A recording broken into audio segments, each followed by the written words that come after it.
Thank you so much for being here. I know it's early. So I work in clinical development at Pfizer, and today I really want to focus on our ongoing phase 3 study, which is called the CIFRIO trial, and it's looking at the safety and efficacy of mini-dystrophin gene therapy in ambulatory boys with Duchenne. These are my disclosures. And I'm so glad that we just had that introduction from Dr. Kripe about gene therapy. I know I learned a lot. But what we're really trying to do in our program is to provide a copy of a working gene to boys who don't have a working dystrophin gene. And so it's gene addition, as was mentioned. And as was just mentioned, we take our gene and we put it into a vector. In our case, it's the AAV9 flavor of adeno-associated virus. And that gene therapy is given to boys intravenously. And it goes all over the body, as was just said. But the two muscles that we're targeting are the skeletal muscle and the cardiac muscle, the heart.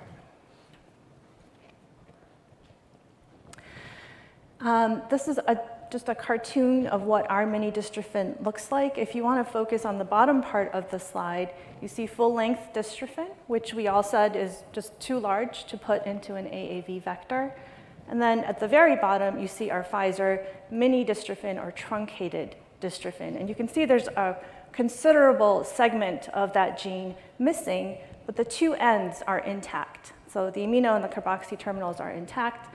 And we know from patients who have Becker's muscular dystrophy that that kind of construct can have a very significant impact on function and on progression of the disease. And that is the confidence that we have in our viral vector being able to hopefully really change the progression of Duchenne.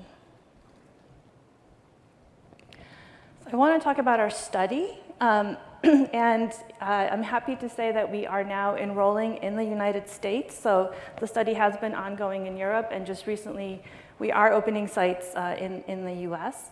And the cartoon here shows sort of the main parts of the trial. So the main study itself lasts 12 months, and then that's followed by a delayed treatment phase that also lasts 12 months.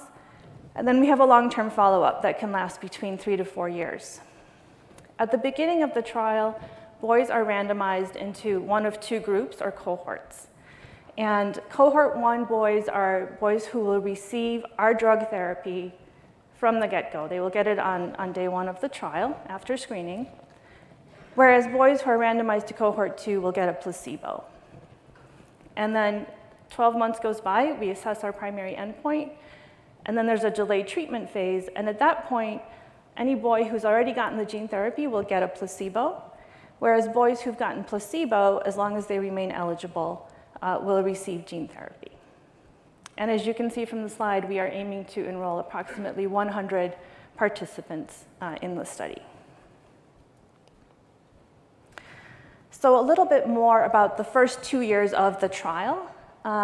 Again, the boys are randomized, and there's about two-thirds of the boys will be randomized to get the gene therapy initially, and about 1/3 will be randomized to get the placebo initially. And of course, it's a blinded trial. So the boy, the family, the study clinician, and us at Pfizer, we don't know what group the boy will be in. One other point to make is that we ask that boys are on a stable regimen of steroids for those first 2 years.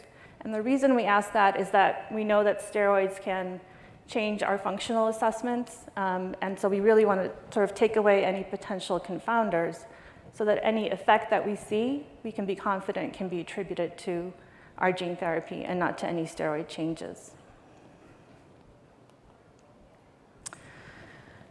So as I mentioned, there's a screening period. It's up to 3 months long, and there's a number of tests that need to be done to ensure that this is the right trial for the right child. The long-term follow-up is considerable. It's up to 4 years, but it's really important for us to really understand the long-term safety as well as the long-term efficacy. How long does gene therapy last, as Dr. Kripe just mentioned? And in the long-term follow-up part of the study, the visits are not that frequent. They're approximately every 6 months or so. And I want to emphasize that the design is one where there's delayed dosing. So again, even if you're randomized to placebo initially, you do have that potential to receive gene therapy a year later, as long as you remain eligible, as long as all of the safety and other criteria are still there. So a little bit about clinical visit information. It's a fairly intensive trial. We estimate about 49 clinic visits over the course of the study. And in fact, for the first 7 days after dosing, we ask that the boys are in the hospital for those first 7 days. And that kind of close monitoring allows us to really look out for any potential safety events that might happen in those initial 7 days. And then after that, the majority of visits are outpatient. And again, the clinic visits are a chance for us to assess safety and also to try to gather all of the data that we will need to actually prove that the drug is efficacious. So more about the visit schedule. So again, really sort of visit dense initially. For the first 2 weeks, there's a visit about every 1 to 2 days. So we ask families to stay close to the study site. And then they become they taper off and become less dense as we go through time. So through month 3, the patients will be seen every 1 to 2 weeks. And then after that, for the next 9 months, every 1 to 3 months. And then as I mentioned, for the long-term follow-up, it's approximately every 6 months. And we certainly understand that that's a significant commitment and can be a burden. So we do have reimbursement that is available for study-related travel and other expenses that we know can really add up quickly. Okay, so who's eligible for the trial? So in our phase 3 trial, we are enrolling boys between the ages of 4 and 7. So they have to not yet have turned 8 at the time of their screening visit. They have to have a confirmed diagnosis of Duchenne muscular dystrophy, and that is by prior clinical genetic testing. They have to be ambulatory, so our phase 3 trial is in ambulatory boys. And just as I mentioned that we ask boys to be on a stable dose of steroids for the first 2 years of the study, before the study, we also ask that they be on a stable dose for at least 3 months. And again, that's just our attempt to really take away any potential confounding that can happen with any changes in steroid dose. So what are the key exclusion criteria? So Dr. Kripe mentioned neutralizing antibodies. So again, we're using AAV9, and so a boy who is positive, who's got pre-existing immunity to AAV9 would not be eligible for the trial. And that is part of what we test for during that screening period. We also do a number of laboratory tests, and so any sort of significant abnormality in some of these screening tests could exclude a boy from participation. And then we also have, it's not on the slide, but there are certain mutations that we are excluding from our study at this time. So I'll say it's also on clinicaltrials.gov, but any mutation in exons 9 through 13 is excluded at this time. And then a deletion of 29 and 30 is also excluded. And we're doing that really for safety reasons, because we have learned that there is potential for immunity to develop in boys who are missing those parts of dystrophin and then who are administered the gene and make dystrophin. And then the last sort of big bucket of exclusion criteria is any treatment that was designed to increase dystrophin within 6 months of screening, again, to avoid any confounding effects. So that's really it about our phase 3 trial. I have some other sources of information here for you. I also want to take a moment just to mention that in addition to our phase 3 trial, which was in boys 4 through 7, we are just starting another study in boys aged 2 and 3, and that was just posted on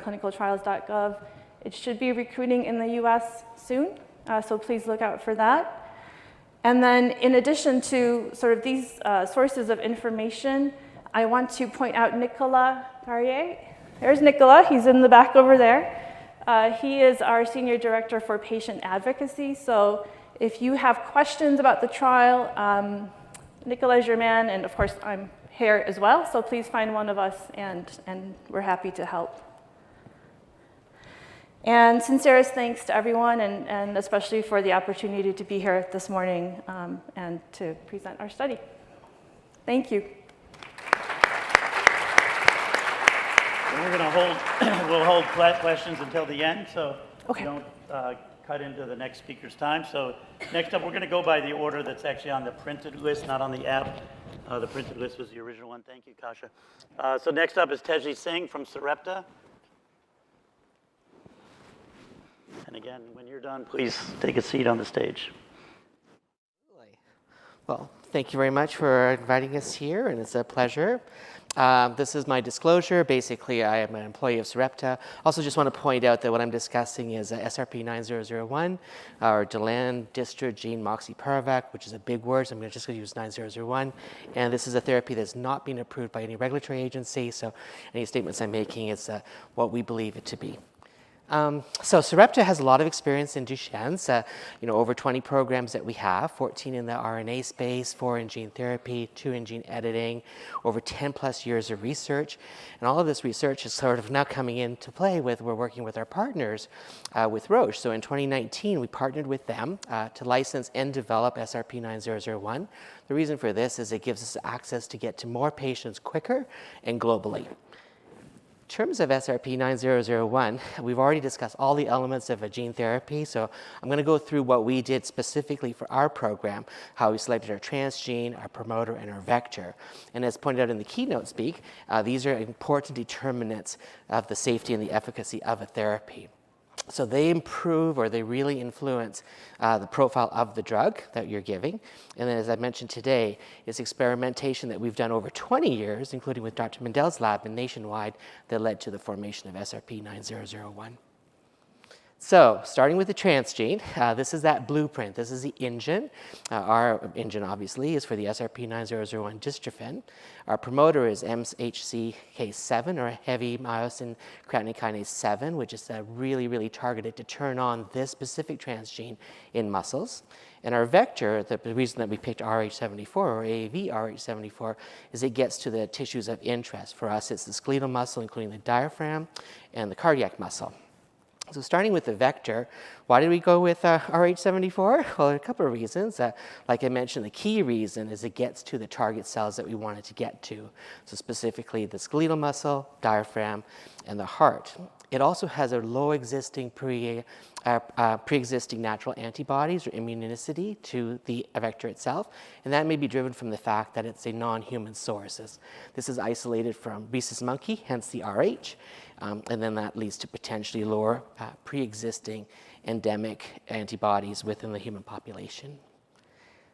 The dystrophin gene itself, that didn't come easy. That took 15 plus years of engineering to really pick the elements that led to the final formation of SRP-9001. As already previously mentioned, the full dystrophin gene is way too big to put into the carry-on case of the capsid, so you have to make some choices of what you're actually going to pack into there. And then the way we did this choices is we started with the construct. We then made some sort of step-by-step decisions of testing one versus the other until we came to one that was optimized for both efficacy and safety. And we used, again, experiments in nature to really help guide how we're going to select this. So everyone's seen this before. The far left here is the full dystrophin in normal individuals. And then the middle one was that experiment of nature. You have these phenotypes of patients that have Becker's muscular dystrophy, some who are a lot milder than others.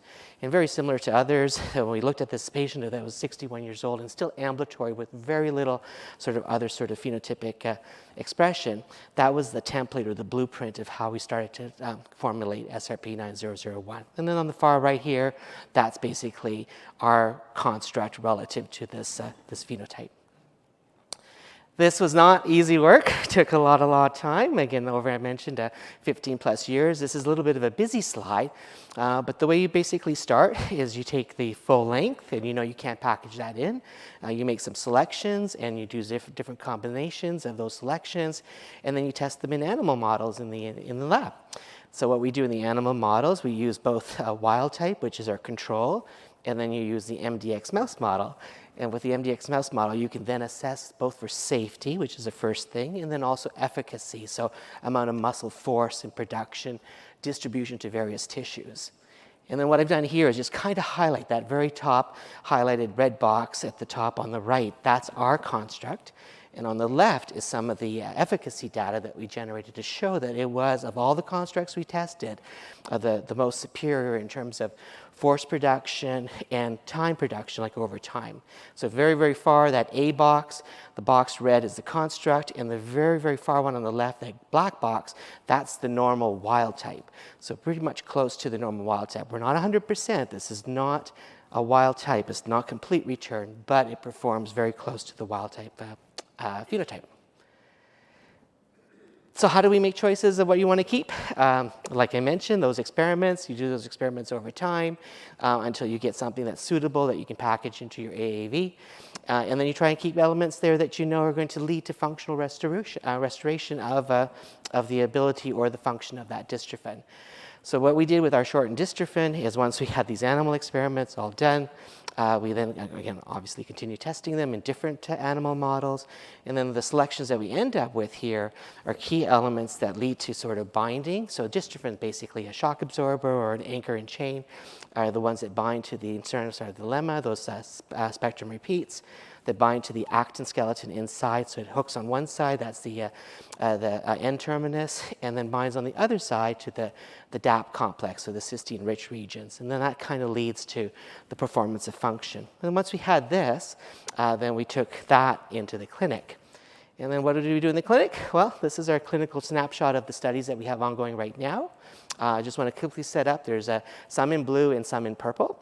The ones in blue are our studies with our our clinical process material. This is material that we produced in a small scale at NCH and within our facilities in Columbus. And then the purple one is our commercially representative material. That's material produced at a much larger scale that we'll actually use once approved in the commercial setting. So 3 studies on the left, I'll start with those, study 101, 102, and 103. Those studies are enrolled, and we have a total of 85 patients enrolled in those studies. So we have experience from those 85 that I'll discuss in the subsequent slides. And study 301 is our pivotal study, our phase 3 study that is currently enrolling and dosing patients across the globe, so both in the US, Asia, and in Europe.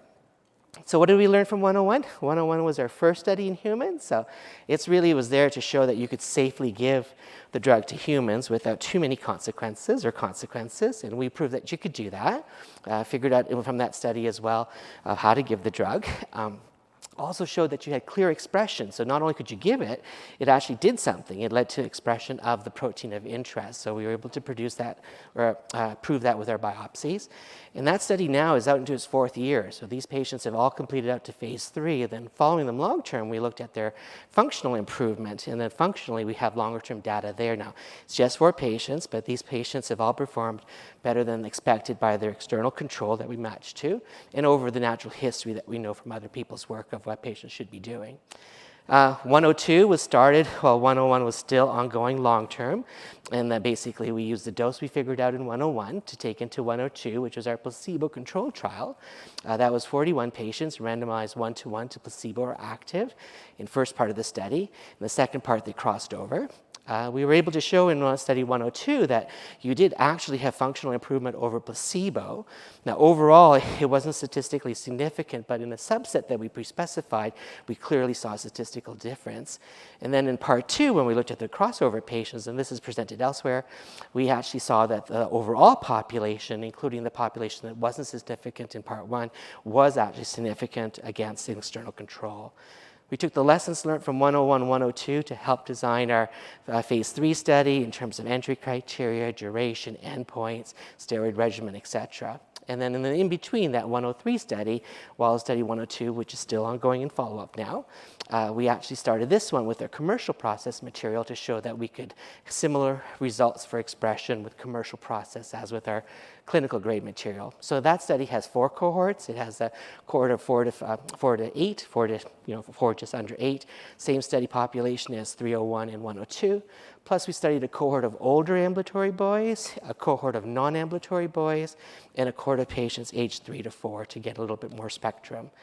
I'll touch upon it later. In 103, we actually allowed all mutations in initially, which we didn't have in 102 and 101. There was a restriction based on some previous work back in 2010 that suggested, like was raised earlier, that there may be some portion of the transgene that could have an immune reaction. So the lessons we learned from a safety perspective, well, most common adverse event across all of these studies was vomiting. We also found in 101 that there was a higher incidence of elevations of gamma GT, which is a liver enzyme. You can't really use ALT, AST because they're elevated in Duchenne's anyway, but there was an increase for about 2-fold to 3-fold in our 101 studies. But in 101, we gave very little steroids. Patients got steroids for about 30 days. So in 102, in our phase 3, they will now get steroids for 60 days before a taper, steroid dose of 1 milligram per kilogram. So that's what we learned from 101. In study 102, we kind of learned that stratification of how you populate, because there was an imbalance between our placebo arm and our treatment arm, was really important. That led to designs for our 301 study where we now stratified across other factors to allow a better balance between them, and also the importance of an external control data set that you set up way in advance. And in 103, which like I mentioned before, we had that expansion of mutations. We had an event in our second cohort, which is our older ambulatory boys, with this a mutation that we hadn't studied before, where that boy had a reaction or immune-mediated myositis, which looked like the body was attacking the transgene itself, leading to muscle weakness. So that led back to entry criteria for 301 be modified to exclude certain at-risk mutations. So, phase 3 study, ongoing right now, like I mentioned, dosing across the globe. Biggest thing here is just key entry criteria. This is a population 4 to 8 ambulatory, have to be on steroids for at least 12 weeks before. We modified the steroid regimen. They have to all be on daily dose of steroids, so there's no variabilities. That's one little change we've made. The mutations that are allowed in this study are 18 to 44 and 46 to 79, so a bit broader than 102. Patients also here have to be Rh74 antibody negative, so I guess they're cut off or titer, which is 1 in 400. Key exclusions, basically that they could not have been on a previous treatment for dystrophin. If they were on an approved treatment, it had to wash out. They couldn't receive live vaccinations just before the entry into the study, not because of a risk of the vaccine, but because of our steroid regimen, it may be less effective. So, like I mentioned, the lessons from our previous program informed on EMBARK. The safety was relatively benign, other than that 103 case, which led us to change the mutation exclusion. We did not see any clinically mediated complement activation that led to sequelae, so our prophylactic regimen is just steroids. And in the entry criteria, like I mentioned, we adjusted them to stratify in order to avoid any imbalance. And our basic design, similar to the 102 study, patients are randomized 1-to-1 to active or placebo, stratified by age and baseline NSAA. They are followed out to the 52-week time point for the primary endpoint, which is NSAA. Then they go into part 2, where the treated patients get placebo, the placebo patients get treatment. Biopsies are done at week 12 after infusion in both part 1 and part 2. In a subset of patients, roughly a third of patients get biopsies. This third is also the same third that also gets imaging, muscle imaging, so MRI, that's an exploratory endpoint. And in this study, we also introduced a activity monitoring device, so the CITI device, to generate more data with, or a lot more data in terms of activity monitoring. Like I mentioned, study is up and running. These are all the US sites, and then our global sites, so Spain and Taiwan and the UK are dosing now as we speak, and several other sites are going to open up in the month of July. And for those that are interested, our next step, obviously, is that we're going to continue the long-term follow-up in our 3 studies that we've completed enrollment, so 101, 102, 103. I mentioned this phase 3 study. We have a study planned and soon to be starting in our older non-ambulatory and older ambulatory population. That's study 303. We're looking at a study now to look for pre-existing antibodies and how to deal with that patient. About 15% of patients with Rh74 have pre-existing ones, so figuring out how we can actually treat those patients successfully and safely. We're doing a younger children study, which will be down to the age of 6 months plus. That's going to be done with our partners, Roche. And then we also are expanding our exon mutations. So we're doing a couple of safety studies to broaden the exon mutations and identify high risk versus low risk. If you have any questions, our patient advocacy groups over in that far corner, you can find them, or please just contact me anytime or our website. So with that, I also like to thank the people that made this all happen, the families and members, and thank you so much.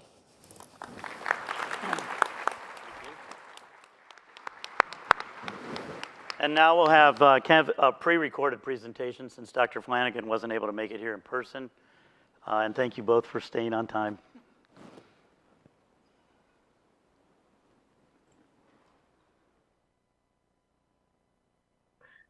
Thank you for the opportunity to talk about our work with what we call vectorized exon skipping, using AAV encapsulated U7 small nuclear RNA to induce skipping of exon 2 in patients with exon 2 duplications.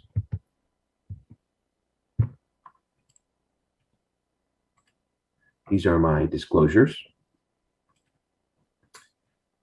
This story actually begins with a different mutation entirely. The observation that within patients who have a nonsense mutation, this mutation TRP3X within exon 1, patients who carry that actually are very mildly affected. The first man I met with it started using a wheelchair full-time at age 70 years, passed away at 77 years, and his muscle actually showed that he carried, although a nonsense mutation would predict that he makes no dystrophin, he manufactured a significant amount of dystrophin, slightly diminished in size, about 413 rather than 427 kilodaltons in size, at levels of about 15%. But this was sufficient. This much dystrophin, of this type of dystrophin, was sufficient to keep him walking up to his 8th decade. And we found 5 other families not known to be related, but whom we genetically proved to in fact be related through a distant ancestor. All of them were essentially asymptomatic. They had elevated serum CK, some with muscle aches, but they all had maternal grandfathers who carried the same mutation, who had no symptoms late into late adulthood. We postulated that this protein was made by something called alternate translational initiation. Instead of starting translational initiation with the exon within exon 1, the ribosomes initiate translation within exon 6 of the dystrophin gene. And we showed that this was due to what we call an internal ribosome entry site, which I'll refer to as an IRES hereafter. And that IRES is found in exon 5. And in the paper where we showed the activity of the IRES, we talked about the fact that exon 2 duplication is the most common DMD duplication, accounting for about 10% of all duplication mutations in the gene.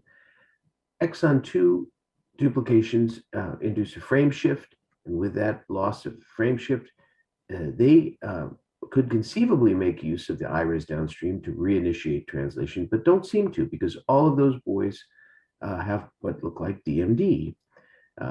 They don't make the form of protein that rescues the nonsense allele in exon 1. In contrast, we observed that at that time, no one had been reporting, no deletion of exon 2s had been reported, and they have the same sort of frame shift. These were not previously described. We speculated that the difference between these two might be IRES activity. And in fact, in the assay that we use, the details of the assay are not important, but this bar represents the activity we measured, IRES activity, as opposed to the absence of exon 5. And the IRES activity was there, but if we introduced a duplication of exon 2, the IRES was inactive, whereas if there was a deletion of exon 2, the IRES was active. So we hypothesized that such patients exist with deletions of exon 2, but just were not recognized because they didn't have symptoms. And a colleague, Dr. Ferlini of Ferrara, Italy, in fact, identified subsequently as such a patient a boy with a deletion of exon 2 showed the same small shift in size and a diminished amount of dystrophin. And he was essentially symptomatic. And we now know of about 5 or 6 other such boys who follow in our clinic as well. All of them have no significant symptoms. So this tells us that the iris is active if there's a deletion, but not active if there's a duplication of exon 2.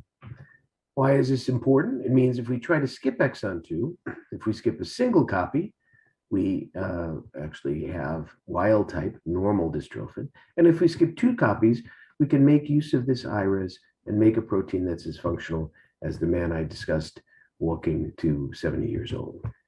How do we skip it? We use something called a U7 small nuclear RNA. U7 small nuclear RNAs are non-coding genes. Their normal function is to stabilize an RNA called the histone pre-RNA. And what we do is we swap out the histone binding site, the histone mRNA pre-mRNA binding site, and replace it with antisense sequence that targets whatever exon we want. And this means that we can target to an exon. The spliceosome doesn't recognize the exon as being part of something that should be spliced. It's not translated to a protein itself. So it only acts where dystrophin itself is already turned on as a gene. And our vector that we designed has 2 copies that are targeted toward the splice acceptor site and 2 copies that are targeted toward the splice donor site. We call these A and C. So this term ACCA is just an arbitrary nomenclature we use. But we've subsequently showed that this is quite safe, and in non-human primates at doses relevant to a human trial, we showed no toxicity. And in an unbiased approach in which we looked at splicing of mRNAs of every sort, what we call a transcriptome analysis, we saw no significant off-target effects of this. In preclinical studies in our duplication 2 mouse, we could show that in fact there was robust skipping. This upper band is the duplication 2 containing band. The middle band is the wild type band with only a single copy of exon 2. And at the bottom is the deletion band carrying no copies of exon 2. And we could see, we can measure this and we graph it over here, how much of this is duplication containing in white, wild type in gray, or deletion exon 2 in black. And we can see, even though there's variation in each group of animals, there's a dose-dependent response. And we can get to very high levels of therapeutic transcript. Either wild type or del2 are therapeutic. When we look at this from the protein point of view, we could see that there was increased expression of dystrophin marked here and here in diaphragm. So diaphragm and triceps, the skeletal muscle. The colors are ways we would call a heat map to say how positive are these fibers. So where it's marked red, 100% of the periphery of the fiber is positive. Where it's marked yellow, only about 75% of that individual fiber, for example, is positive. So this methodology now is quite robust. We use it quite a bit, but it established for us here what we think to be the minimal efficacious dose of about 3e to the 13th vector genomes per kilogram. With that in hand, we began a first-in-human trial conducted by my colleague, Megan Waldrop, who is a principal investigator in the Center for Gene Therapy, a member of our muscular dystrophy clinic, and a co-director of the SMA clinic at our institution. Dr. Waldrop initially treated 2 patients with this. The FDA asked for treatment of boys over 8 years of age. So the first boy enrolled was 8.9 years of age, about 23 kilograms, and he tolerated well despite some vomiting and things that we know that happen with systemic AAV gene therapy. Patient number 2 was actually much older. He was 13.7 years of age, perhaps closer to losing ambulation, much bigger boy at 58 kilograms. And after treating these 2 larger boys, we only had enough virus left to treat an infant.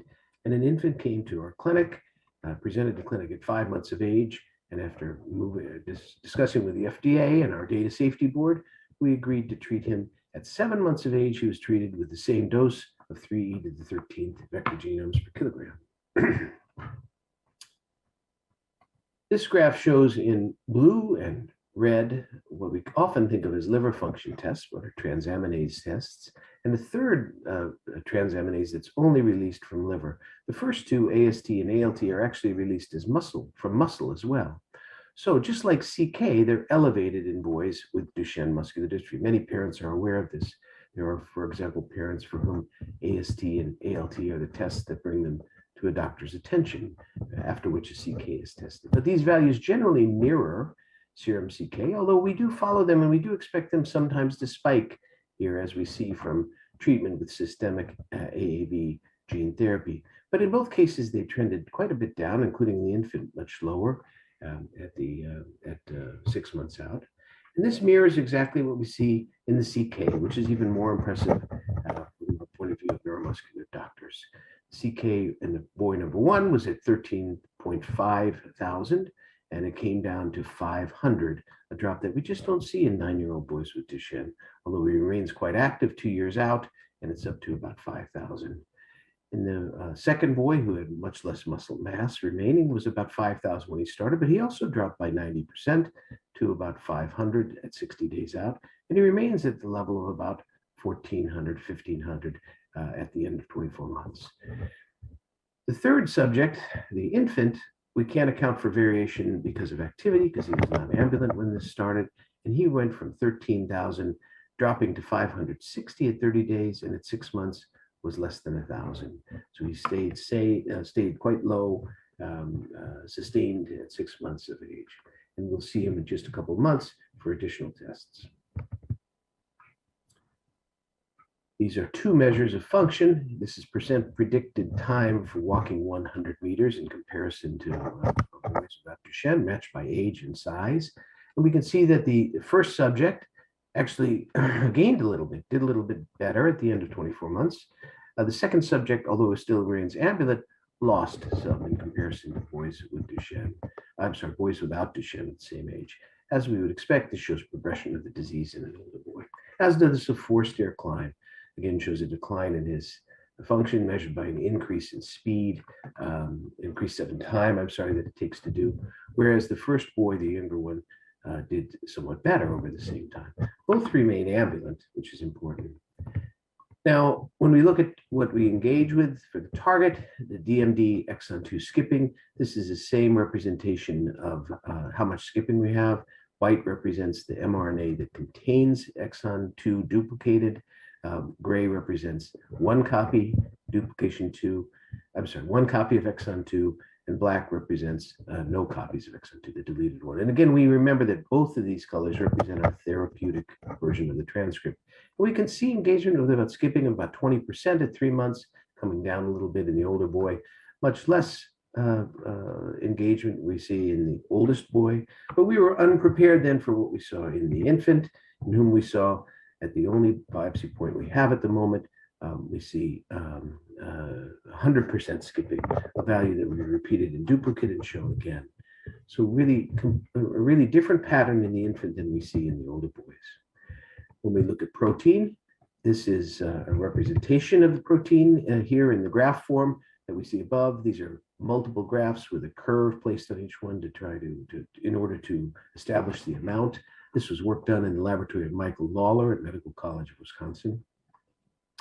And we can see at 3 months, there was about 6% in subject number 1.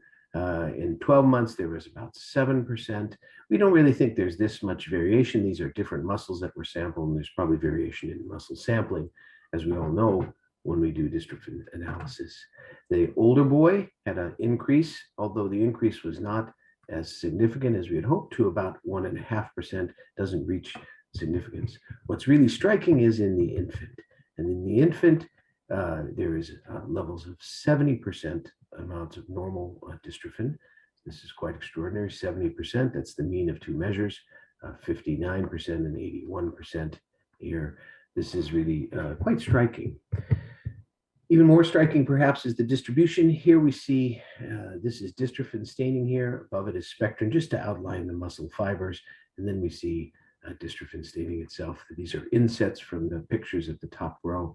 And we can see that there is significant amounts of dystrophin staining, represented again by our heat map there, so we can quantify it.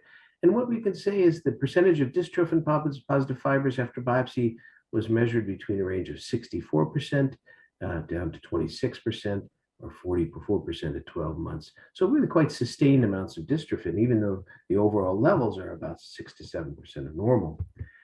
In the oldest boy treated, these levels were highest, 16%, 16.5% at 3 months, down to about 6 to 7% at the later time points, despite there really being low overall levels of dystrophin and dystrophin. So there is a greater amount of fibers expressing it than their overall intensity would suggest. But the really striking data is in the infant. And we can see here, if we look at the dystrophin one, we can go, there's no staining beforehand and afterwards. Essentially 99% of fibers show staining for dystrophin, and they are completely 100% staining, 100% positive.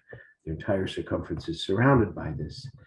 Now, when we look at the question of whether this is full length or iris driven, we've got another antibody that only measures exon 1. This exon is not detectable in the iris-driven form. And we can see that there's widespread expression of full-length dystrophin. Probably not all of this is full-length, but it looks like the majority of it is. So it's up to us to explain the differential effect in the young versus older patients. What can we anticipate regarding this durability? The first thing is, what's the differential effect from? As we're not sure. We can say that AAV9 does like to go into muscle. We know that from the unfortunate incidents of some children with spinal muscular atrophy who had accidental deaths unrelated to gene therapy after treatment. And we can see that in these youngsters, in these infants, there is quite clearly uptake in expression of the gene, the SMN gene in muscle, implying that AAV9 really likes to get into muscle in this age range. Could it be getting into muscle alone? Well, when we look at the amount of AAV that's in the different muscles that we tested, we can't attribute that to be the explanation for everything. Here in the oldest patient, if we compare, the first patient, if we compare him to our infant, there is about a 10-fold change, 1 log change in the number of vectors we can detect in muscle. But we notice that it's similar to what we see in the very worst sample, the 12-month one in the oldest patient. So we can't account for that all by itself. That's not sufficient. We do note that there are some differences in the amount of fibrosis in muscle that we see here in the first patient compared to the infant. But the second patient, in fact, the muscle sample had very little fibrosis, although he had other reasons because of his habitus to suggest that biodistribution might not be the same. About durability, one question is, should we be treating infants? We don't really know how many myonuclei continue to accrue in children. We know that in mice, the numbers go up for about 21 days. And once you've established a number of myonuclei, they stay the same, even though the muscle volume still continues. This is one of the questions in infants. Does something similar happen in infants? Although we know that muscle grows much greater sizes, and these kinetics might not be the same in infants as it is in mice. However, we can say that this really does stabilize the muscle membrane. This is a marker called myosin heavy chain. It's an embryonically expressed myosin heavy chain that's after birth, after delivery, or postnatally, is only seen in regenerating fibers. And regeneration is not a good thing in Duchenne muscular dystrophy in that it signals past degeneration. So we can think of this as a marker of degeneration and regeneration. And we can see that this protein, this version of the protein, as not unexpectedly as it is wild type, we can see that it really does stabilize these fibers. So it's unlikely that they will have significant turnover and have a loss of vector genomes the same way other transgenes might. So to conclude, in the youngest boy with DMD treated to date, we can see robust expression of what appears to be full-length dystrophin. We have no side effects, no significant treatment-related adverse effects from this. We clearly have to do other studies for durability, and we'll have a second post-treatment biopsy in the youngest infant quite soon. But this would say that further studies in infant boys, as well as dose escalation studies in other age ranges, are warranted. And I'll just close by thanking multiple people involved, most importantly, the families who've participated in this study. This work was supported by foundation grants from Bohawks and Cure Duchenne, and the actual clinical trial performance, although not the manufacture of the vector, was provided by Astellas Gene Therapies. And I really want to acknowledge Megan Waldrop, my colleague and close collaborator who runs the trial, as well as Nicola Wen, Adeline Volin, and Tabitha Simmons, who really were critical in the development of this. I want to thank Linda Lowe's and Lindsay Alfano and the Outcome Measures Group at Nationwide Children's Hospital, and Dr. Michael Lawler and his whole team. Space precluded me listing all of them who worked on the protein expression. Thank you very much.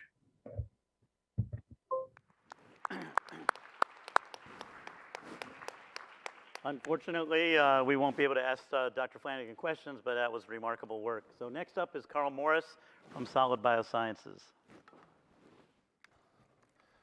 Good morning, everyone. Thank you for letting me speak today and talk about our gene therapy program.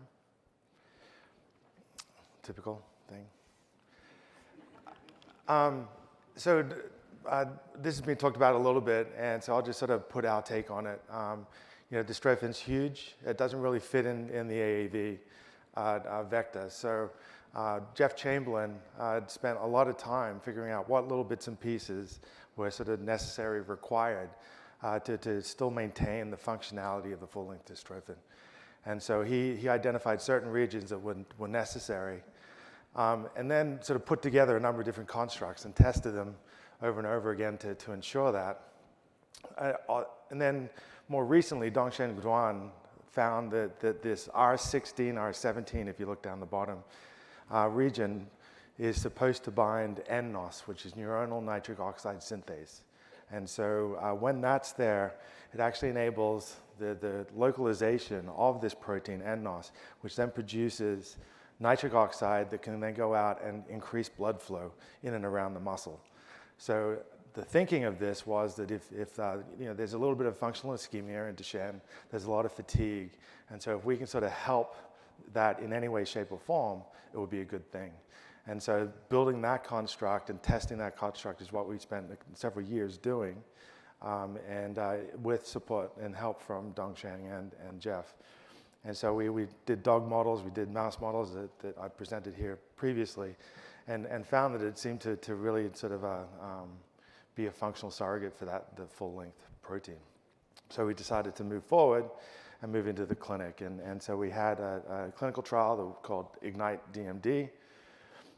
And so really this was designed initially as a dose escalation study. So we looked at a lower dose at 5e13 vector genomes per kilogram. We dosed 3 patients at that dose. And then when we sort of saw the biopsy data, we then moved up to the higher dose, which is 2e14, where we continued and dosed an additional 6 patients. Really, the ambulatory, and we actually started with a non-ambulatory patient, but then given some safety things I'll talk about, we sort of transitioned back into the ambulatory only boys. And we sort of also reduced the weight, because at that time thinking total viral load would be important to try and minimize some of the safety findings. Really, our primary endpoints were safety and tolerability, as with every phase 1, as well as we had a 12-month change in microdystrophin protein as a primary endpoint as well, and I'll share those data. So we did measure a lot of clinical outcomes to get an idea as to what gene therapy could do in the patients as we sort of look forward to our next study.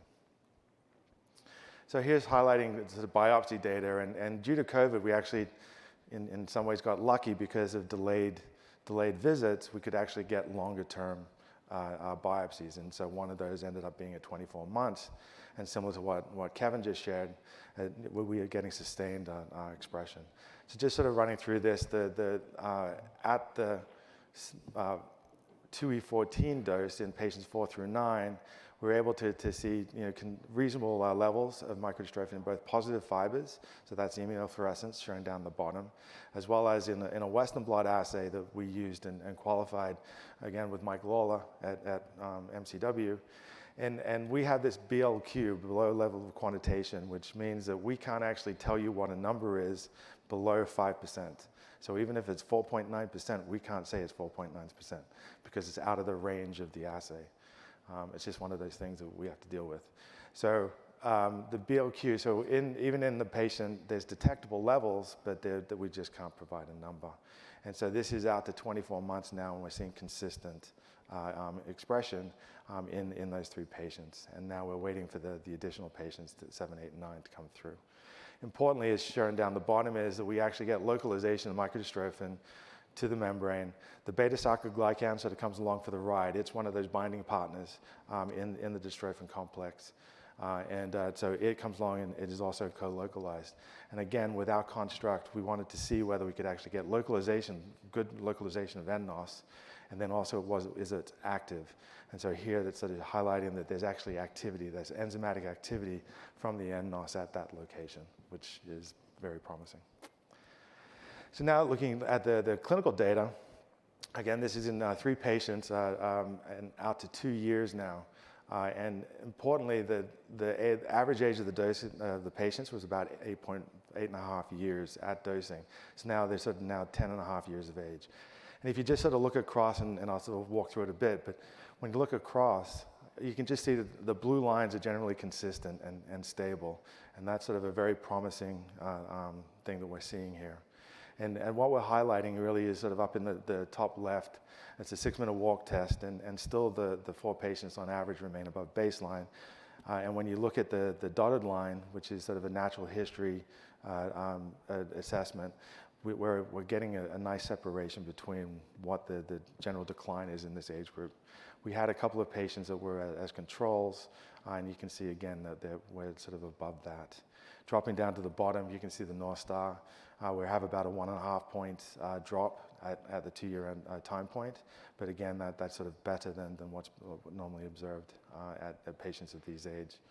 We also looked at forced vital capacity as a pulmonary respiratory outcome, thinking that this could be sort of a transitional assessment from ambulatory to non-ambulatory.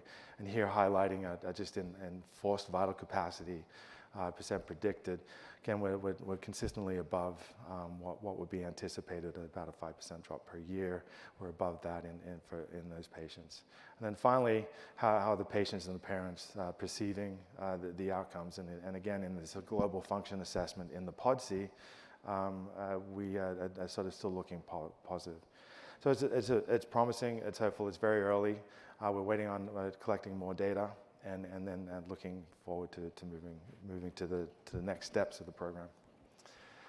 The flip side is there are safety findings to this, and we and others have seen what's called a complement system activation, and then clinical sequelae of those things. Again, like every gene therapy, the most common drug-related findings are really nausea and vomiting and a little bit of fever, and we've seen that as well. The complement system, and I'm actually going to spend a bit of time on the complement system, there seems to be a consistent approach. It happens. We go in with high levels of virus at the beginning, and so things happen at a very sort of specific time after treatment. And sort of I run through some of these, the drops in platelets, increase in the complement activation, and then sort of later on some of the anemia, the loss of red blood cells and acute kidney injury. Not all patients get the clinical sequelae, but the complement system is activated. I just need to point out that nothing happens after about 90 days. All the patients are doing well, and there's sort of been no issues after that 90-day period. So really, what the AAV immune response, I think I wanted to sort of talk a little bit about this. And here, we're delivering a virus, right? And as we all know, virus can have negative effects. And so there's a number of protections, policemen, to try and protect the body against viral uptake, and sort of shown on the left. When we do it with AAV, I'm just highlighting one measure. The amount of capsid that we put in is about 400 times higher than the number of red blood cells circulating in your body. It's huge. And so their expectation is that there would be a response to this. So just sort of go into complement a little bit. So what is complement? So complement is part of the innate immune system.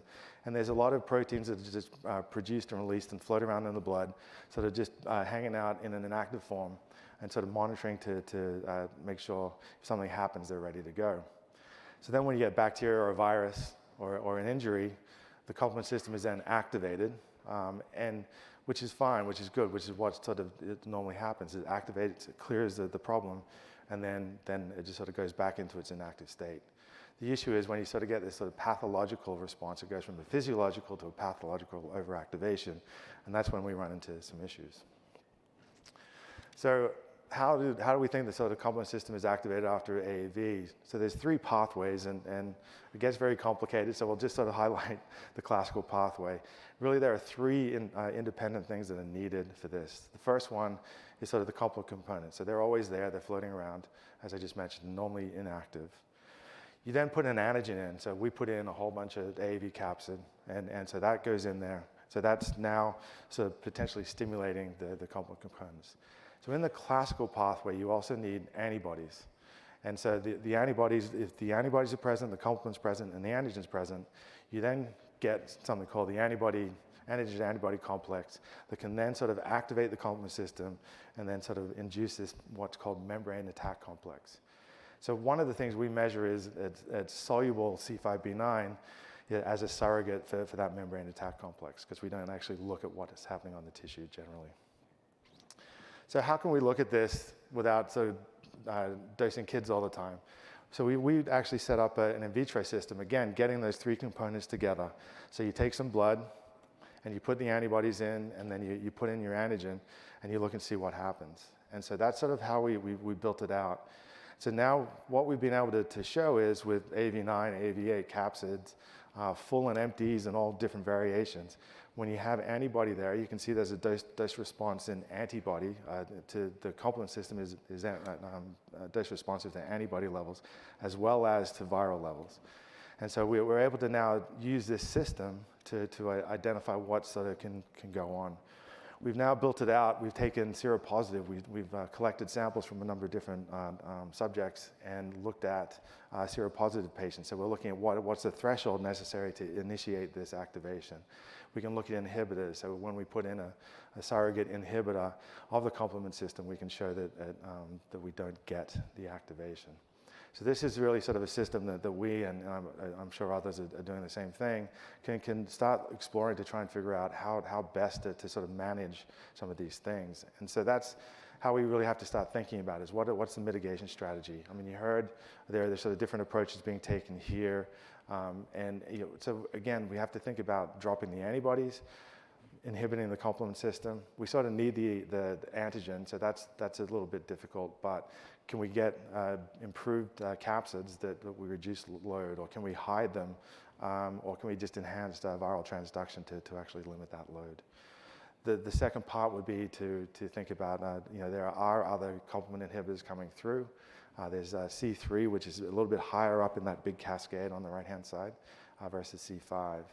And then also really thinking about, are there differences in the patients that we're seeing? So a lot of the patients see complement activation, but not all activate and get clinical sequelae from that.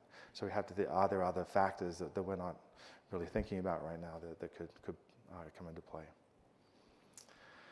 So switch gears to what we're thinking about, and so we have another program called 003, which is about to sort of go into IND-enabling studies.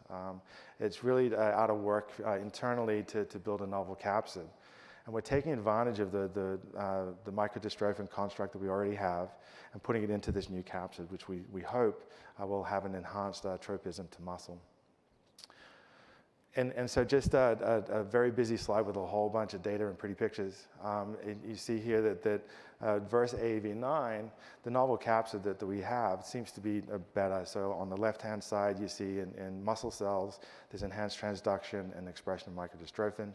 Down the bottom is actually a 10 to 30-fold improvement in Duchenne muscle cells. In the middle, we dosed some MDX mice, dystrophic mice, and again, saw this consistent and improved uptake and expression of microdystrophin that resulted in reduced CK at a similar level to the AAV9. And then we tested in wild-type mice just to make sure it wasn't just a dystrophic tropism. And you can see that with the novel caps at the same dose, we actually get more luciferase expression, the glowing mice study, luciferase expression with the novel capsid. So we transitioned that and went into a monkey study, a non-human primate study in cynomolgus monkeys. And again, what we're showing here is just sort of the biodistribution, so how much virus gets into the muscle. You can see versus AAV9 in the skeletal muscle, we're about twofold increased over AAV9. In cardiac muscle, again, also about twofold increase. And also importantly, what we didn't see in the mouse as well, we see this reduction in uptake to the liver, which could have sort of implications later on in terms of safety. If we get less to the liver and more to the muscle, then that would be important. So the non-human primate data support what we've been seeing in the mice and in the human muscle cells. And we're really pushing hard to get this moving forward as quickly as possible. So what's next? So SGT-001, we've stopped enrollment in Ignite, the Ignite study, and we have transitioned into a sort of having active conversations with the FDA about next steps. But we have transitioned to a new manufacturing process and hope to be getting back into the clinic and dosing patients early next year. The 003 program is exciting. It's a novel capsid that we hope will have at least a twofold improvement in uptake. So hopefully we can get through the drug development hurdles of manufacturing a whole bunch of drug, dosing animals and safely, and then transitioning into the clinic sometime mid-year next year. We also are thinking, looking into a natural history study to really better understand, so gain a clinical understanding of Duchenne and specific endpoints. And then we're still evaluating those alternative immune suppression strategies. And with that, I'd like to of course, thank the participants, the parents, the patients. You know, it's sort of a fulfilling thing for us to sort of continue doing this, but the willingness and the excitement and interest is wonderful, so thank you.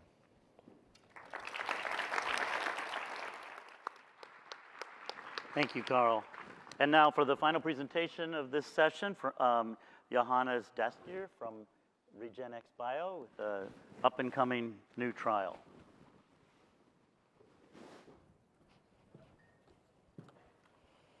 Hi, I'd like to thank everybody for having me here today, most especially PPMD and the patients who are in the crowd here and the families. So my name is Naz Dastgir.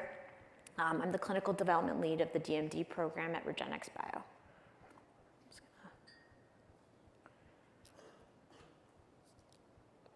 So these are our forward-looking statements.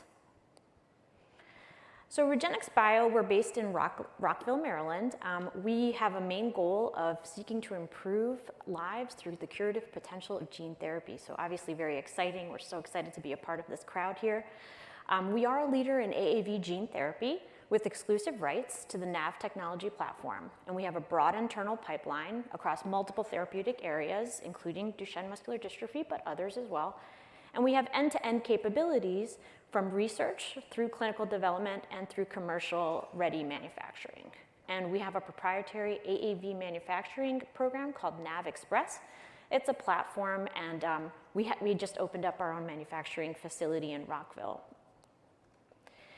Our main goal is to advance novel gene therapy in all patients, but most importantly in this community for patients with Duchenne muscular dystrophy. RGX-202, which is our drug, is an optimized microdystrophin gene therapy with unique features. We are partnering with the Duchenne community to guide development. We have preclinical studies that have been completed and provide strong evidence of a potential benefit of our drug. And we have IND clearance from the FDA to evaluate RGX-202 in phase 1/2, in a phase 1/2 study that's going to be titled Affinity Duchenne. And we plan to initiate this study in the first half of next year, so we're very excited about it. Our microdystrophin is uniquely designed to retain key elements of the full-length dystrophin protein, including the C-terminal domain. So obviously you've seen many pictures of the full-length dystrophin. So uniquely, what we have is a C-terminal domain, which acts as like an additional anchor to the sarcolemma or the muscle membrane. And you can see a picture of it there. It's the RGX-202 microdystrophin. And it's kind of tacked on to the dystrophin-associated protein complex. So the main goal of the gene therapy is to address the lack of functional dystrophin within the body of patients with Duchenne muscular dystrophy. And our vector, we have pictures here. You guys are so well educated from the amazing presentations we had already, which were so great. But just to kind of review what we have an AAV8 vector that delivers our transgene into skeletal and heart muscle. We have a promoter called SPC512, which drives the expression of this protein in muscles. And we have our microdystrophin gene, which includes a novel protein designed to retain key elements of the full-length dystrophin. So as you know, the dystrophin is a big protein, doesn't really fit in the vector, so we have to kind of tailor it. So we're hoping that our unique features will make it a very effective drug. We currently have preclinical evidence in a DMD animal model, which you're familiar with as well, the MDX mouse. And we've shown robust microdystrophin expression in skeletal and cardiac muscle. So you can see that at varying doses, and purple is the highest dose, or dose 4, we've had increased microdystrophin expression in the gastrocnemius, which is a muscle in the leg, the diaphragm, which is the main muscle that helps with respiratory function, and the heart. We've also seen a significant increase in muscle function and strength in vitro muscle force studies in the MDX mouse. And at the bottom of the slide, you can see at different doses of the drug, we have decreases in the amount of fibrosis that's seen on muscle biopsy, which is really reassuring in the sense that we're seeing less scar tissue and fat replacement of the muscle.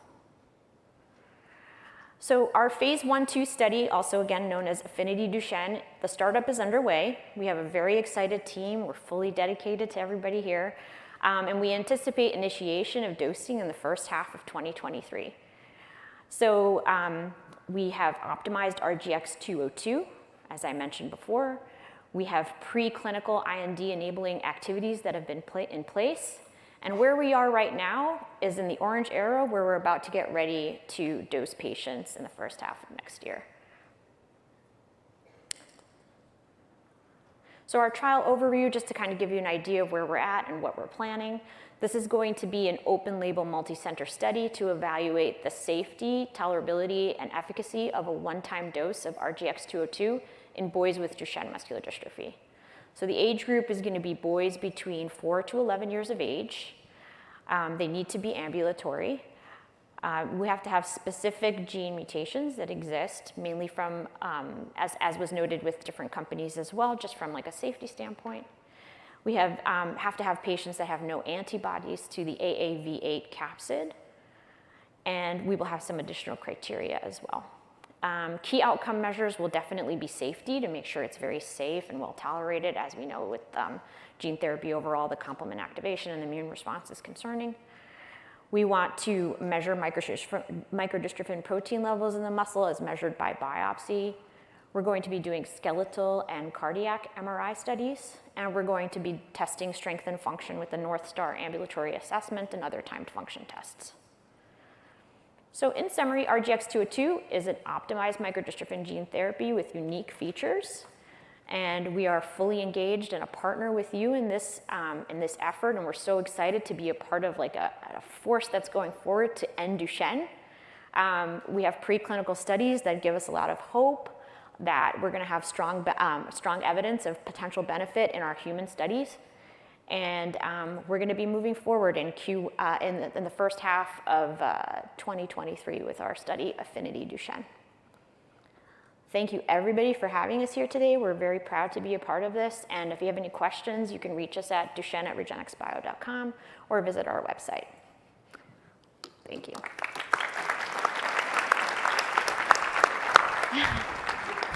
Well, we have about 20 minutes left in the session. I appreciate everyone staying on time, and we'll try to alternate microphones in the room, but if you have a question, please go to the microphone and let us know what's on your mind. I guess I'll start with a question for Naz. Do we know what percentage of the population have anti-AAV8 antibodies? Not yet. Not to think that we're not thinking about it. Right, right. Okay, we have a question over here. Good morning. Thanks for all the work. I believe like since 2018, across these 4 years, about like close to 100 boys have been treated so far.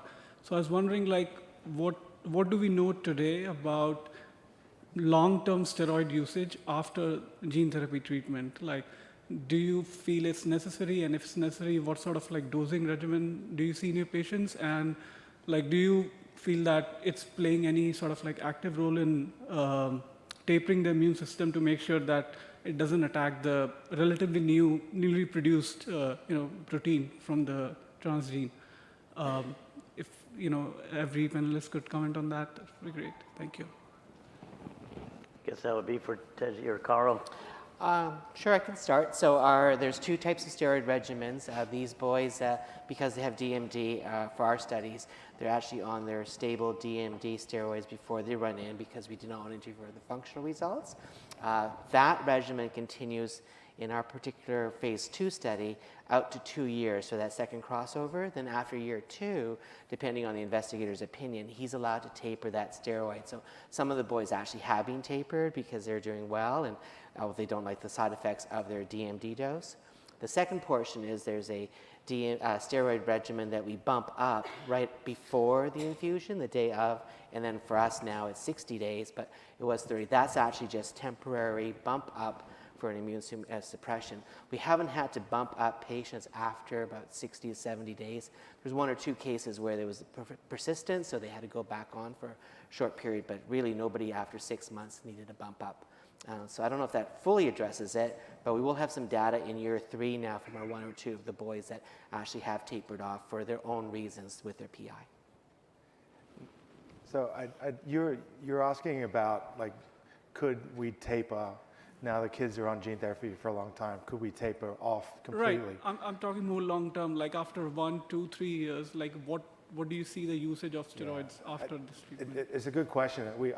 Unfortunately, we just don't know yet, and it's better to be conservative and sort of with all sort of standard of care until you have sort of a real sort of evidence that things would change. Yeah, So. I would add that I agree, we don't know. And that's part of the reason we have these really long-term follow-up studies planned. Because for our study, for example, after 2 years, yes, we can change the steroid regimen. And on the one hand, you might think, okay, great, the boy now has mini dystrophin. Maybe he doesn't need steroids anymore. Wouldn't that be great? And that's a possibility. And then on the other hand, you think, well, maybe we still need to keep suppressing the immune system even 2 years later, or some of that beneficial effect will wear off. And I think, honestly, the answer is that our long-term follow-up efficacy and safety studies will answer that question. Okay, thank you.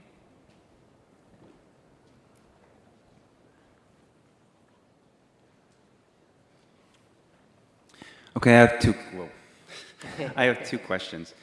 First question is, I believe, for the Pfizer rep regarding the 2 to 3 year trial. Now, it's also regarding functionality testing. So my son was diagnosed when he was 2 years old, and when we go every 6 months, he can walk, he can stack blocks, but when he actually is asked to in the doctor's office, he doesn't necessarily comply and do what he's told. So I'm just wondering, how would you conduct a functionality test for that age group? Sure, that's a great question, and I fully appreciate that 2 and 3 year old boys don't always cooperate. I should say that our study is really a safety study, so we have never treated boys this early, and so really the key primary endpoint for our study in 2 and 3 year olds is safety. At the same time, we of course will be assessing efficacy, and I think a really good way to assess how well the drug is working actually is biopsy, and that gives us some information in terms of biomarkers. But in terms of functionality, we can look at things like gait, we can look at certain aspects of the NSAA once they're old enough to do it, and then we really need to kind of look long term as to what the outcomes will be. So I think it's an emerging field, it's hard to measure, and we know that in any measurement in Duchenne, the result will vary based on sort of the motivation and the boy on the day, which is part of the reason why we'll have to do a number of assessments over time. So no perfect answer, but it is absolutely something we'll be looking at as well. Okay, thank you. Second question is, some of you are choosing different vectors, like I heard AV9 and AV8. Now, is there, if you have one with AV9, could you then have AV8 that administers later, or is the antibodies kind of affect all of those vectors? There are a couple of papers out there that suggest that there's a lot of crosstalk between the antibodies, and so maybe I think it's like 11% between AAV8 and 9 that would not have cross-reactivity. So when we assess the antibodies, we're actually just measuring the effect of sort of neutralization, for example, so we would be seeing that neutralization, whether it was coming from an AAV9 antibody or an AAV8 antibody. So it's probably, you wouldn't be able to redose with AAV8 after AAV9 or vice versa. Okay, thank you. I will add that the pre-existing antibodies that people have before gene therapy are usually relatively low, but once you get the dose, you know, you've reacted to it, you're super high. So if there is any cross-reactivity, it's likely to be significant. I have a question. There's a here. question on that side. Any thoughts, especially for those trials that are including older boys, to include echoes or cardiac MRIs in some of your clinical trials? Because what's ambulation if your heart isn't working? Sure, I can start. So echoes are included even in our current phase 3 study for the 4 to 7s, and in the older boys, both older ambulatory and non-ambulatory, there'll be echoes and MRI. All of the boys in the older studies will have a baseline MRI and the follow-up afterwards because of the potential for a pre-existing heart disease, but also we want to look at the impact on the heart over time. Yeah, it's the same thing for the Pfizer study. So we do echoes on everyone as part of, you know, screening, echoes during the study, and we try to do as many MRIs as we can, understanding that, you know, some of the really young kids will need potentially sedation to go through an MRI, and so we sort of balance the benefit risk there. But both echoes and cardiac MRIs and cardiac outcomes are very important to us. Absolutely. What good is skeletal muscle if we don't focus on the heart? So that's a key part of both our safety monitoring and of what we're looking for in terms of efficacy. Same for us too at Regenxbio. We're going to be doing cardiac MRI and echo. Hi, two questions. One is a follow-up of that question just asked about the potential reduced use of the steroids. You mentioned that you're open or maybe actually would like to explore the possibilities of reducing steroids. Are you testing this approach of reducing steroids usage in the kids and adults with gene therapy already, or you have a plan? Just want to know a bit more, or are you planning to finish this for example, 2 or 5 years of the whole process, and then starting to look at the possibilities? And second question, I think for Sarepta, you mentioned one particular incident actually exclude the exon 45 in your phase 301. I didn't know exactly the details. Can you elaborate a bit more? Thank you. Sure, I can start with that exon question. In the phase 3, the 45 was excluded not for safety, but because there were some case reports that the efficacy or the phenotype of those patients may be milder. So originally it was for reducing the potential impact on our results because of potential milder phenotype. So it was not a safety-driven one. And then defer to others about your steroid, but pre-existing, it was the 4 to 7s I was referring to that are on pre-existing because it's relative standard of care, and then after year 2 they can taper at discretion. Our older non-ambulatory patients do not have to be on pre-existing steroids for their DMD if they're not already on them. And in the cohort that we did study, there's about half that are not on steroids, but they do need to get steroids for the immunosuppressive period right before and right after the infusion. And I'll just say we're not specifically, asking people to go off steroids and testing it, but there's a lot of data that we collect over the 5-year follow-up that we can sort of evaluate and to start trying to do some analysis from that. And I'm sure that's what others will be doing. Yeah, that's the same for Pfizer. So after 2 years where we're asking patients to be on stable doses, we don't have a prescribed regimen that we're testing in terms of taper. We're asking the clinicians who are taking care of the boys use their clinical judgment based on how the boys are doing, and then we will collect that data and hopefully have some insight into whether or not, we need long-term steroids and what the doses will be like. And those are some future studies to do for sure. What should the dosing regimen of steroids be after gene therapy? Absolutely, studies to come. All right, thank you. Just to clarify, so after 2 years, it's to our own discretion or doctor's discretion to taper off? For the Pfizer studies after 2 years, yes. Okay. The same for everything, for everyone else? Same, yes. Yeah, it'd be physician dependent, right? Thank you. So a question on this side of the room? Is this microphone working? Okay. There you go. So I'm 23 years old. I have Duchenne, and a lot of your studies I saw that they're like enrolling younger boys in your clinical trials, and like a lot of the data is for the younger boys that's being generated.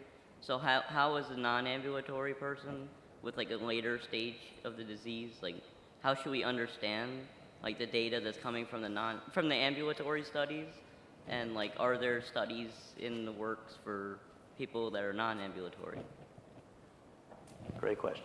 Do you want me to go first? Go for it, Kasia. So I can say that for Pfizer, we are, and part of my job is to develop a study for non-ambulatory people with Duchenne. And you know, it gets complicated in terms of dosing. It gets complicated in terms of what functional assessments can we use, but it's absolutely doable. And it is, you know, it's a huge unmet need that we understand and appreciate and are working to address. So again, one of my personal goals is to finish the protocol by the end of this year for a non-ambulatory study. And I should also say we are really trying to be sort of inclusive. So I realize that our criteria are super strict, like you have to be, you know, less than 8 years old. We are working on ways to sort of open up those criteria to make gene therapy an option for as many potential participants as are interested. And I'll turn it over to my colleagues to Just comment. before you do that, I'm wondering if you finish the protocol by the end of the year, how long do you think it would take thereafter to enroll patients? Yeah, I mean, you know, it's difficult to predict timelines, and it's frankly something I'm quite bad at. But because you know, I can write a protocol today, but I have to get it through literally 1 million committees and approvals and regulators and ethics committees, and that's really difficult to predict. So I'm not going to commit to, you know, a timeline, only to say that it is top of mind and something that we're very actively working on, and we clearly understand and recognize the need. Same, basically. We did study non-ambulatory in our 103 study. There was no age limit, but there's other inclusion-exclusion criteria. And just by chance, our oldest boy was 20 years old. And in our phase 3 study for non-ambulatory, right now there is no upper age limit, but other entry criteria. So hopefully, and, you know, just to say that our goal will be over the entire development plan, we address all patient populations as we develop the development. Yeah, and so we, as I mentioned, we started with non-ambulatory, and then we had to sort of pull back into the ambulatory, the smaller patients. So we'll go back and we'll have a conversation with the FDA and sort of look and see how best to move forward for non-ambulatory. And for us at Regenxbio, we're very invested in the whole Duchenne community, so it's not that we forget about you, but this is kind of where we're starting for now. We're pretty earlier in the stage, but definitely always thinking about you. Okay, thank you for your answers. Thanks for your question. This side of the room. Good morning, and thank you, ladies and gentlemen, for your interest in this and your research and your work. We appreciate that very much. I have a question for Dr. Morris. And it looked to me, doctor, that it appeared from your slides that the percentage of positive fibers drops off between 18 and 24 months. Is that correct? And to what do you attribute that? And I have another question after you answer. So actually, that was just the patient variability. So patient 5 was measured at 18 months, and I think he had a higher level than the patient that was at 24 months, that measured at 24 months. When we look at the 3-month versus the later time point, there's sort of a marginal increase in the expression. And I think that's sort of, which is promising, that you actually sort of get a bit of an accumulation versus actually dropping off between those 6 months. Thank you. And it sounded like from your slides and your presentation that you have a vector that you believe is more effective than the AAV9. Is that your proprietary technology, or do you license that from someone else? And why do you think that vector is more effective than the others? Yeah, so it was developed through internal efforts at Solid. And so we sort of made some changes. It's still based on AAV9. We made a change in the capsid design. And as we were looking through, really we wanted to see whether there was increased microdystrophin expression first in the muscle cells. And then when we transitioned into the MDX mouse, again, we saw this sort of 3 to 4-fold increase in expression. Then we went into the non-human primate and still maintained an increase over AAV9. So we're hoping that it gets taken up into the muscle about 2 times better. And so hopefully, we can either reduce the dose or improve the efficacy coming out of that. Go back to this side. Can you hear me? Okay. I'm the mom of 2 boys with Duchenne, and they have mutations on lower exons. And some of you have touched on which, the 4 of you are excluding certain exons, and some of you have already explained what those exons are. Could each of you reiterate which exons are being excluded? And also, is there a plan at some point to figure out a way to include those exons that you're excluding? I'll go first. So for Pfizer, for both the phase 3 study and for the study in younger boys, we are excluding any mutations in exons 9 through 13 inclusive, as well as anyone who has a deletion in both 29 and 30. And yes, we are very much right now doing sort of non-clinical, preclinical laboratory studies to try to understand why immunity could develop against those specific exon regions, and actively discussing if there's any way we could change our inclusion-exclusion criteria and potentially down the road include participants who have those troublesome mutations. So our current phase 3 study that's up and running, the exclusion criteria is 1 to 17, which is the same as our 101 and 102 study. Now that was because we started that study back last fall. Since then, we've done a lot of work also to map out the high-risk exons or the low-risk exons and bring that range down.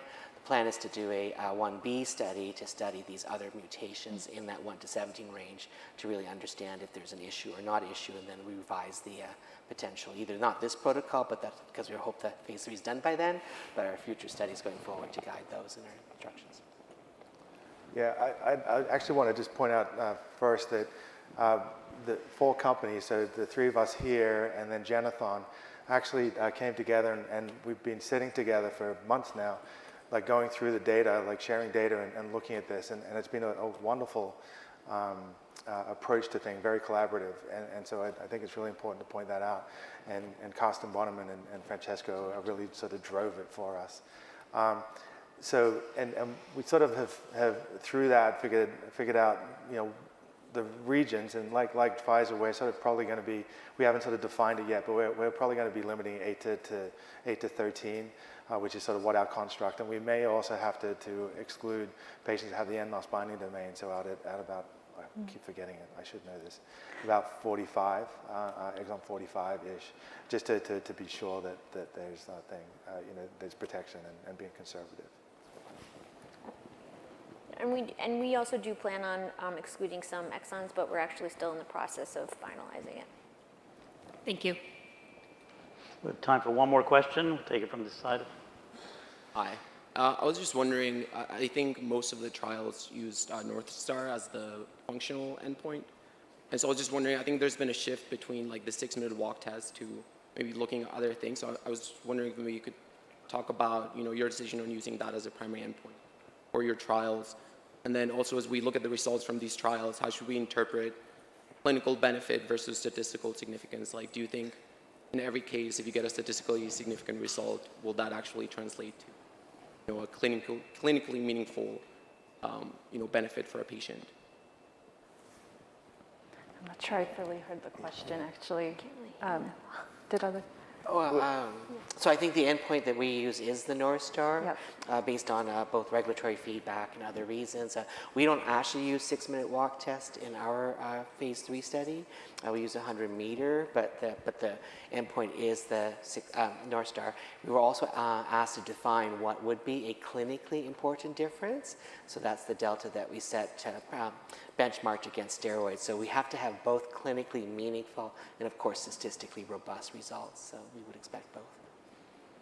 Yeah, and I'm sorry if I didn't hear the question. We also use the North Star, and I know there's ongoing work to actually demonstrate what is a clinically meaningful difference in terms of change in North Star, and I know that data is forthcoming. I've sort of seen a very brief preview. I don't think it's been disclosed yet, but you can bet that regulators will hold us to that. Statistically meaningful is one thing. Clinically significant, I think, is a whole different ballgame. Yeah, so as I showed, we utilized a number of endpoints, including North Star, 6-minute walk, and some pulmonary function. And the idea in that phase 1/2 was to really sort of get an understanding of what measurements are effective at different ages and populations. So we haven't decided yet what we're going to do. So in the next phase, we have to have a conversation with the FDA, obviously, and get agreement. But we now have some of the data that we need to make those decisions. And same at Regenxbio, we're going to be using the North Star as well, but obviously we have secondary and exploratory outcome measures that we're also testing in the phase 1/2 study, which may evolve into different rearrangements of what's important for us in the later studies. Great. Thank you all for your attention and questions. Thank you, speakers, for your presentation.